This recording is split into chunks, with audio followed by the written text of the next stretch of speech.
কাতলা মাছ দিয়ে তো আমরা অনেক ধরনের রেসিপি তৈরি করি, কিন্তু একবার হলো ভিন্ন স্বাদের এই কাতলা মাছের রেসিপিটি তৈরি করে দেখুন।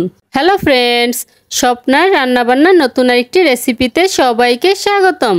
আজকে আমি ভিন্ন স্বাদের মজাদার একটি কাতলা মাছের রেসিপি তৈরি করে দেখাবো। কাতলা মাছের রেসিপিটি তৈরি করার জন্য এখানে আমি কিছু কাতলা মাছ ভালো করে ধুয়ে জলটা ঝরিয়ে নিয়েছি। এবার এর সাথে দিয়ে দিচ্ছি আধা চা চামচ লবণ, আধা চা চামচ হলুদের গুঁড়ো ও 1 টেবিল চামচ সরিষার তেল দিয়ে মাছগুলোকে ভালো করে মেখে নিচ্ছি। সবগুলো মাছই আমার ভালো করে মেখে নেওয়া হয়ে গিয়েছে। এবার এগুলোকে আমি এভাবেই 10 মিনিটের জন্য রেখে দিব।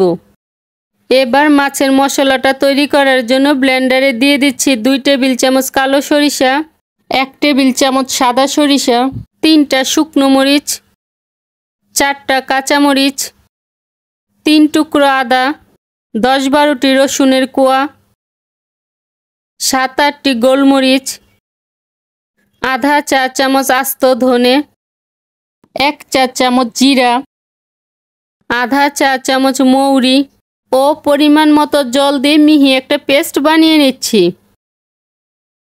আজকের এই মাছটা আমি সরিষার তেল দিয়ে রান্না করব, তাই প্যানে পরিমাণ মতো তেল দিয়ে তেলটা গরম করে নিচ্ছি। তেলটা গরম হয়ে যাওয়ার পর সামান্য পরিমাণ হলুদ ও সামান্য পরিমাণ লবণ দিয়ে তেলটার সাথে ভালো করে মিশিয়ে নিচ্ছি। এবার এর মধ্যে মাছগুলো দিয়ে মাছগুলোকে আমি লালচে করে ভেজে নিচ্ছি। এভাবে যদি মাছটা ভেজে নেওয়া হয় তাহলে মাছটা প্যানে লেগে যাবে না। একটা পাশ হয়ে যাওয়ার পর এবার মাছগুলোকে আমি উল্টে দিচ্ছি। 2টা পাশই ভালো করে ভেজে নেওয়া হয়ে গিয়েছে। এবার মাছগুলোকে আমি তুলে নিচ্ছি। এবার এই একই প্যানে 2টি মাঝারি সাইজের কেটে রাখা আলু দিয়ে দিচ্ছি।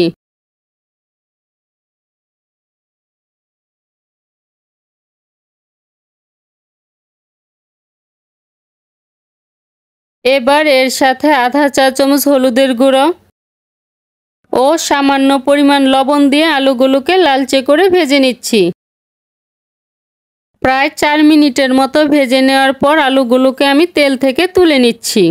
আলুগুলো তুলে নেওয়ার পর এবার এর মধ্যে দিয়ে দিচ্ছি আধা চা চামচ কালো জিরে, সামান্য পরিমাণ হলুদের গুঁড়ো ও আধা চা চামচ লাল মরিচের গুঁড়ো দিয়ে ভালো করে মিশিয়ে নিচ্ছি।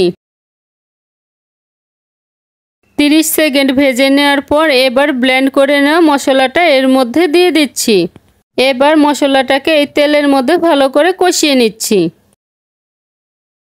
কিছুক্ষণ কষিয়ে নেওয়ার পর মশলা থেকে তেল ছাড়তে শুরু করেছে। এবার এর মধ্যে আধা কাপ টমেটো পেস্ট দিয়ে আবারও কষিয়ে নিচ্ছি।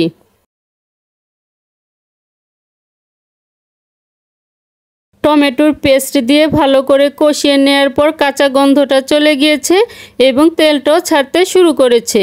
এবার ভেজে রাখা আলুগুলো দিয়ে আবারও কিছুক্ষণের জন্য কষিয়ে নিচ্ছি।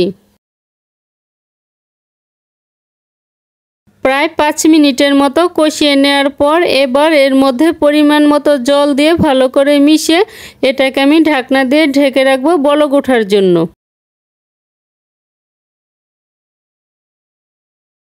কিছুক্ষণ ঢাকনা দিয়ে ঢেকে রাখার পর বলক উঠে এসেছে। এবার ভালো করে মিশিয়ে ভেজে রাখা মাছগুলো দিয়ে দিচ্ছি।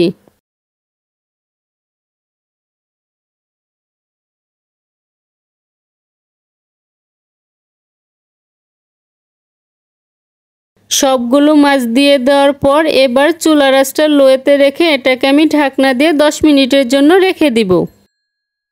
প্রায় 10 মিনিটের মতো ঢাকনা দিয়ে ঢেকে রাখার পর মাছগুলো সিদ্ধ হয়ে গ্রেভিটা ঘন হয়ে গিয়েছে।